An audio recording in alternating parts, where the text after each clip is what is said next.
রাজ্য সফরে এসে ব্যারাকপুরে প্রথম কর্মী সভার শুরুতেই আনন্দপুরে নাজিরাবাদের অগ্নিকাণ্ড নিয়ে প্রশ্ন তুলেছেন অমিত শাহ।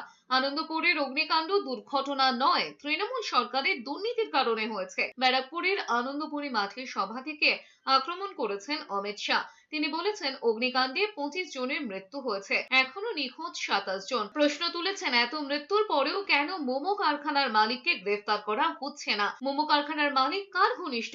সেখানে কার টাকা বিনিয়োগ হয়েছে? বিদেশ সফরে বিমানে ওই মালিক কার সফর সঙ্গী ছিলেন? তাকে কেন গ্রেফতার করা হলো না? এত জন মারা গিয়েছেন, অনুপ্রবেশকারী হলে এরকমই করতেন মমতা বন্দ্যোপাধ্যায়। মৃত্যু নিয়ে রাজনীতি কেন করছেন? লজ্জা হওয়া উচিত। উনি আরো বলেছেন, অগ্নিকাণ্ডে তৃণমূলের লোক সামিল। জলা জমি বুঝিয়ে গুদাম হয়েছে, তা বাইরে থেকে কেন বন্ধ ছিল? ভেতরে লোকজন পুড়ে মরেছে, বাইরে আসতে পারেননি। এরপরে হুঁশিয়ারি দিয়ে বলেছেন, মমতা বন্দ্যোপাধ্যায় যতই পর্দা টানুন না কেন, এপ্রিলের পর বিজেপি এলে সব অপরাধীদের জেলে পাঠাবে।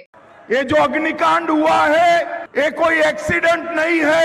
आनंदपुर वेयर हाउस में अग्निकांड हुआ है वो ममता बनर्जी सरकार के भ्रष्टाचार के चलते हुआ है।